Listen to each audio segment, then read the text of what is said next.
और यहाँ उपस्थित पापा जी, director sir, principal, teacher, staff member और मेरे प्यारे बच्चों, आप तो सभी जानते हैं कि आज हम सभी स्वतंत्र भारत का 77 आजादी का अमृत महोत्सव मना रहे हैं। यह तो हम सभी जानते हैं कि भारत के प्रत्येक जाति, धर्म, संप्रदाय और मजहब के लाखों लोगों ने कुर्बानियां देकर ब्रिटिश शासन से भारत माँ को स्वतंत्र कराकर हम सबको आजादी दिलाई। पता है ना सबको? सभी ने बोला अभी, पता है ना बच्चों?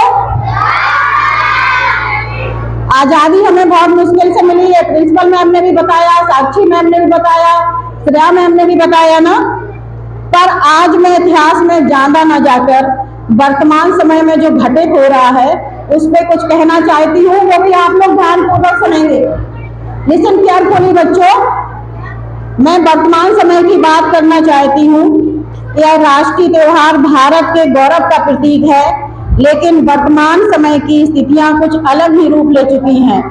ऐसा लगता है जैसे हम कुछ ज्यादा ही आजाद हो गए हैं। ऐसे लगता है जैसे हम कुछ ज्यादा ही आजाद हो गए हैं। जैसे हमारे आचार विचार, सत्ताएं, व्यवस्थाएं, हमारे ख्यालात, हमारी भावनाएं, इन सब आश्चर्य रूप से इन सब में बड़ा ही परिवर्तन आया है। तो हमें इस तरह की आजादी नहीं चाहिए। मैम ने भी आपको बोला कि हम क्या इसीलिए आजाद हुए हैं, तो हमें ऐसी आजादी नहीं चाहिए। वैसे भी भारत माँ वर्तमान समय में विभिन्न विपदाओं से घिरी दिखाई प्रतीत होती है। आप लोगों को पता नहीं होगा, आप लोग प्लीज ध्यानपूर्वक सुने। 6, 7, 8 के बच्चे भी ध्यानपूर्वक सुने। ये आप लोगों के मतलब की बात आ रही है। आज मैंने इसको न्यूज से निकाला है, आप लोग ध्यान से सुने, क्योंकि आपने सुबह की न्यूज नहीं देखी होगी। तो विपदाओं से घिरी हुई प्रतीक हमारी भारत माँ है। अभी कुछ समय पूर्व ISI संगठन ने भारत सरकार को एक पत्र भेजा था। उस पत्र में भारत के पूरे नक्शे को काले रंग के कपड़े से कवर किया हुआ लिखा था कि 2030 से 2045 तक भारत पर हमारा कब्जा होगा। यह एक बहुत गंभीर विषय है बच्चों, इस पर विचार करिए। मैंने जो बोला है 2030 एंड 2040 तक उन लोगों का सपना है कि हम भारत को फिर से गुलाम बना लेंगे।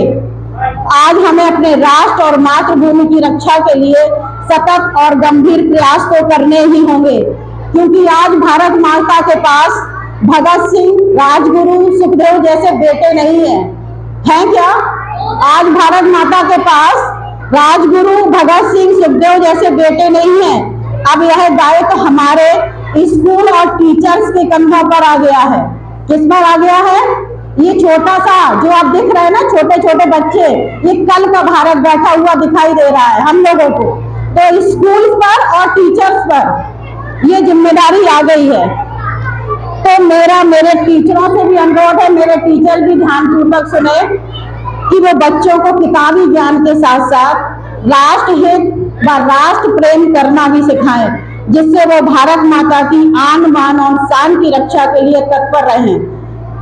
आज ये छोटे हैं, पर बड़े होकर संस्कारवान बनकर ये अपना ही नहीं, अपना देश का भी भाग बदलने का सामर्थ्य रखते हैं। आप तो सभी जानते हैं ना कि टीचर्स के ऊपर कितनी बड़ी जिम्मेदारी होती है।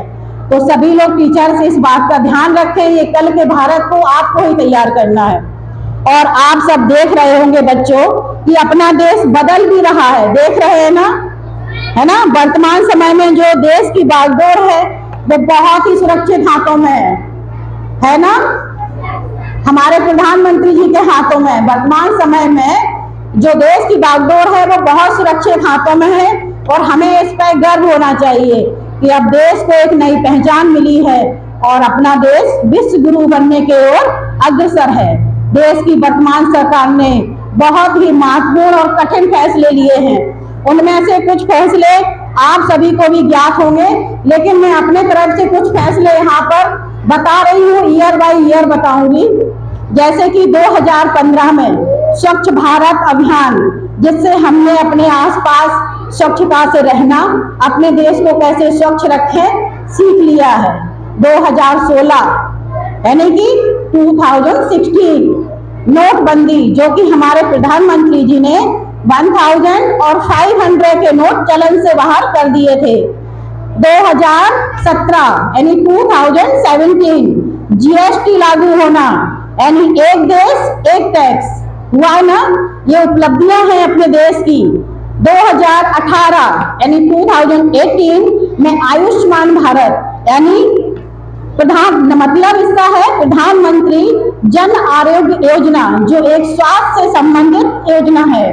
2019 याद रखना, इस डेट को भी, इस सन को भी, आर्टिकल 370 हटना, पता है ना, धारा 370 हटना। बच्चों, इसके बारे में थोड़ा मैं आपसे बताना चाहूंगी। धारा 370 के तहत कुछ विशेष अधिकार कश्मीर की जनता को मिले हुए थे। इस आर्टिकल की वजह से कश्मीर में आईटीआई और सीएजी जैसे कानून लागू नहीं होते थे। जम्मू कश्मीर के नागरिकों के पास दोहरी नागरिकता होती थी। जम्मू कश्मीर का अलग राष्ट्र ध्वज था, इसलिए आर्टिकल 370 को खत्म कर दिया गया। ये देश के लिए बहुत ही महत्वपूर्ण फैसला था, जो कि हमारी वर्तमान सरकार ने लिया।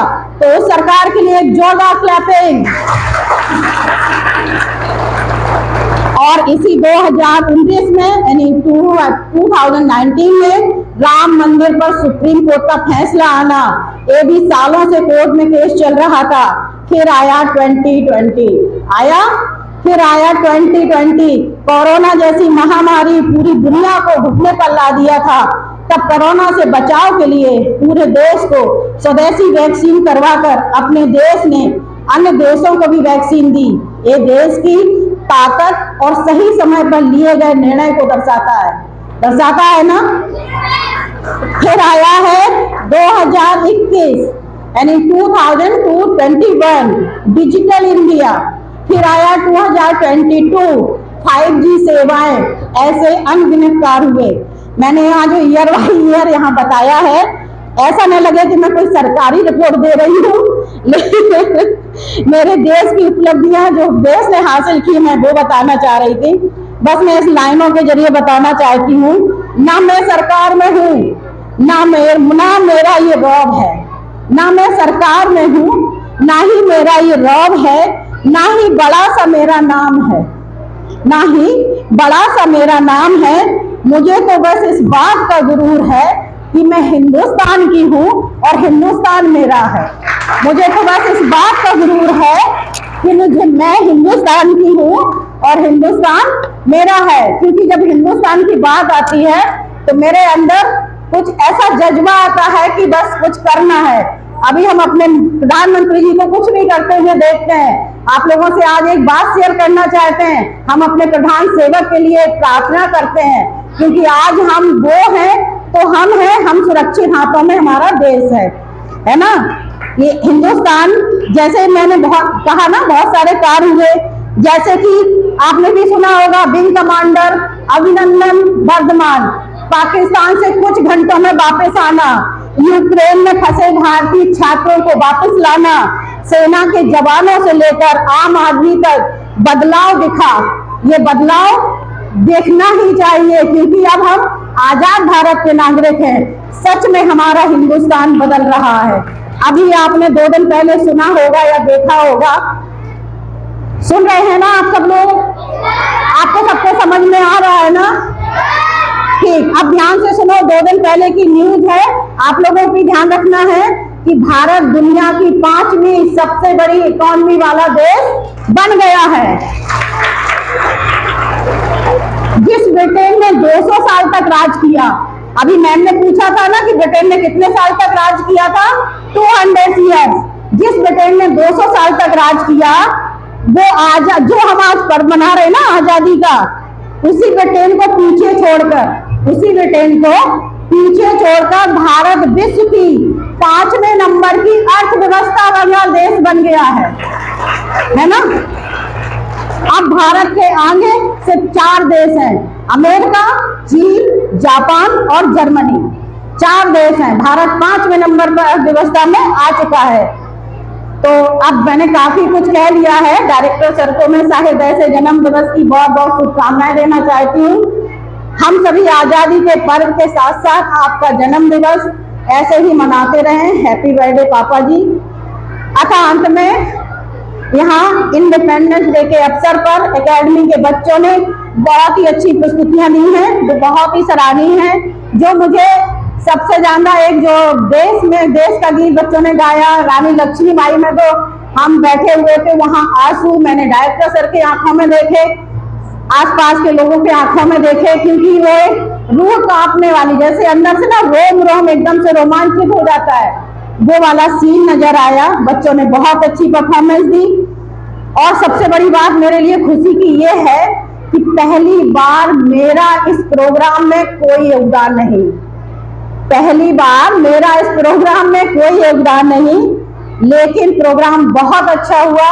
मैं अपने बच्चों, साक्षी, अनुभव सबको बहुत धन्यवाद देना चाहती हूँ। बेटा बहुत अच्छे से आपने प्रोग्राम अरेंज किया, और इसके लिए मुझे लगा कि अगर मैं स्कूल नहीं आ रही हूँ तो मेरा स्कूल जैसे देश सुरक्षित हाथों में, मेरा